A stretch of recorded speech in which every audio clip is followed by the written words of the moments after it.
Chapter 2: Cognitive, Language, and Literacy Development. This chapter will help answer the following questions. What are the Vygotskian and Piagetian theories of human development? What are the ways you can set up your classroom to promote literacy development in young children? And what are the stages of language and literacy development during the elementary and middle school years? How will people grow, adapt, and change in their lifetimes? Through their personality, social, emotional, cognitive, and language development. Effective teachers match instruction to the needs of their children. Effective teachers must take into account the stages and ages of development. The issues of development include the nature and nurture controversy. Is this development predetermined at birth by heredity and biological factors, or is it affected by experience and other environmental factors? Today, most developmental psychologists believe that nature and nurture combine to influence development. The argument about nature versus nurture goes back to the Greeks, at least. Continuous and discontinuous theories. This is a second issue which revolves around the notion of how change occurs. Continuous theories of development, such as information processing models, assume that development occurs in a smooth progression as skills develop and experiences are provided by caregivers and the environment. Continuous theories emphasize the importance of environment rather than heredity in determining development. In contrast to continuous theories, these discontinuous theories of development focus on inborn factors rather than environmental influences to explain change over time. Piaget's theory of cognitive development proposes that children's intellect, their cognitive ability, progresses through 4 stages in which individuals organize and process information as cognitive structures called schemes. Schemes are patterns of thinking. Piaget believed that all children are born with an innate tendency to interact and make sense of their environment. Young children demonstrate patterns of behavior or thinking called schemes that older children and adults also use in dealing with objects in the world. According to Piaget, adaptation is the process of adjusting schemes in response to the environment by means of assimilation and accommodation. The 2 processes involved in adaptation are assimilation and accommodation. Assimilation is the process of understanding a new object or event in terms of an existing scheme.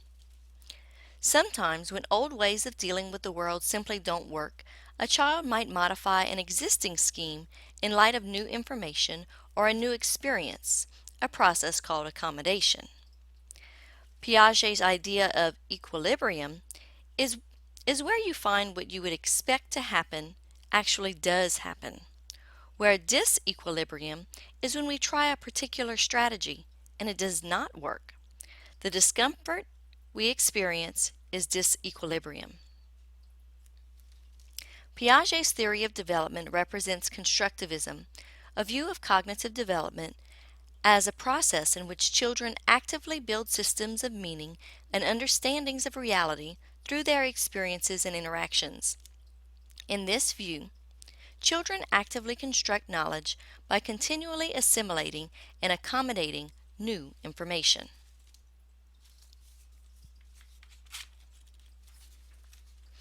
Piaget divided the cognitive development of children and adolescents into 4 stages: sensory motor, pre-operational, concrete operational, and formal operational. He believed that all children pass through these stages in this order and that no child can skip a stage, although different children pass through the stages at somewhat different rates. The same individuals may perform tasks associated with different stages at the same time, particularly at points of transition into a new stage. The earliest stage is called sensory motor because during this stage, Babies and young children explore the world by using their senses and motor skills. Dramatic changes occur as infants progress through the sensory motor period. Initially, all infants have inborn behaviors called reflexes. Another hallmark development of the sensory motor period is the ability to grasp object permanence. Piaget argued that children must learn that objects are physically stable and exist even when the objects are not in the child's physical presence.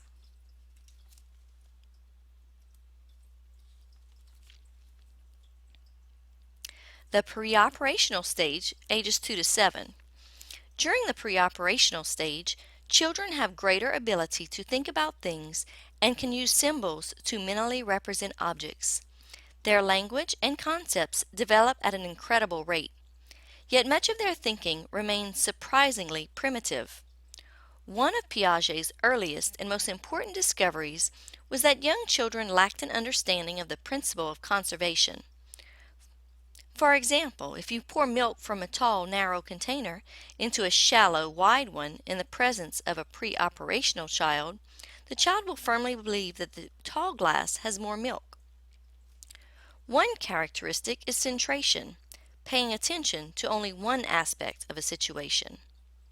Reversibility, the ability to change direction in one's thinking to return to a starting point, in another facet of thinking not yet developed by pre-operational children. Another characteristic is a focus on states.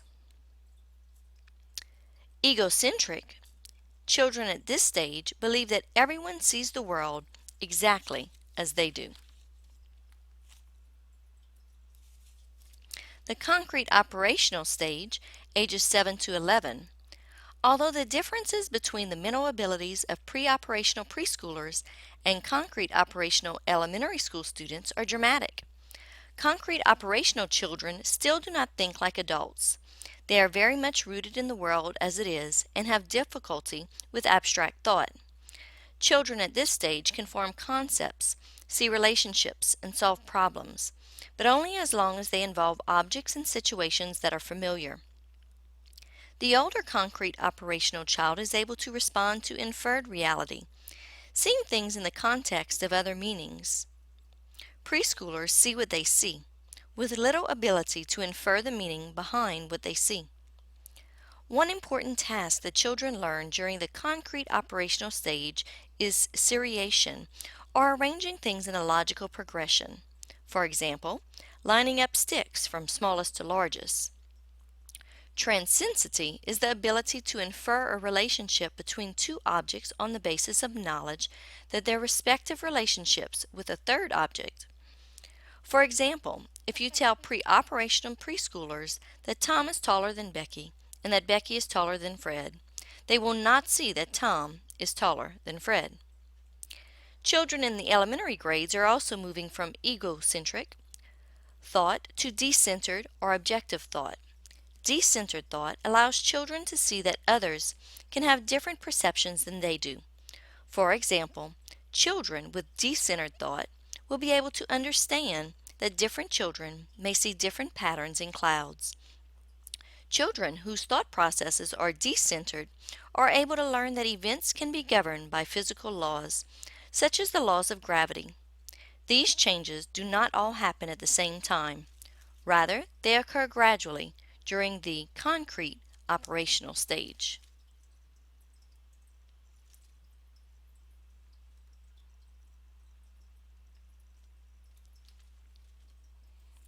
The formal operational stage, ages 11 to adulthood.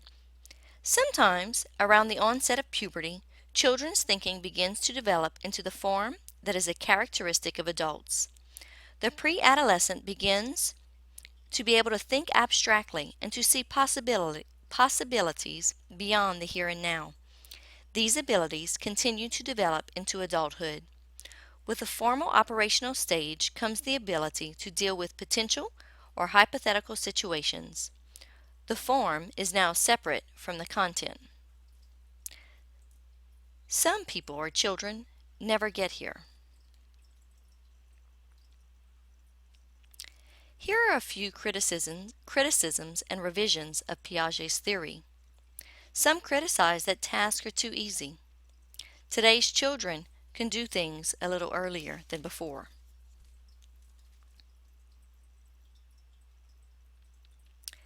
The table on page 38 of your book includes the implications of Piaget's theory on teaching.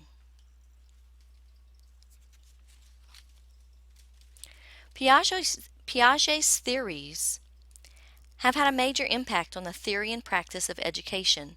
The theories focused attention on the idea of developmentally appropriate education, an education with environments, curriculum, materials, and instruction that are suitable for students in terms of their physical and cognitive abilities and their social and emotional needs.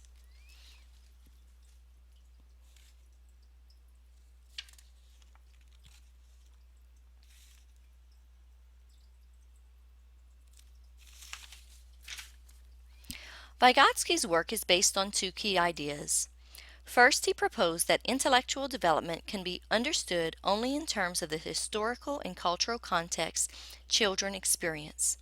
Second, he believed that development depends on the sign systems that individuals grow up with, the symbols that cultures create to help people think, communicate, and solve problems. For example, a culture's language, writing system, or counting system. Focusing only on Western symbols, he argued, greatly underestimates cognitive development in diverse cultures. In contrast to Piaget, Vygotsky proposed that cognitive development is strongly linked to input from others.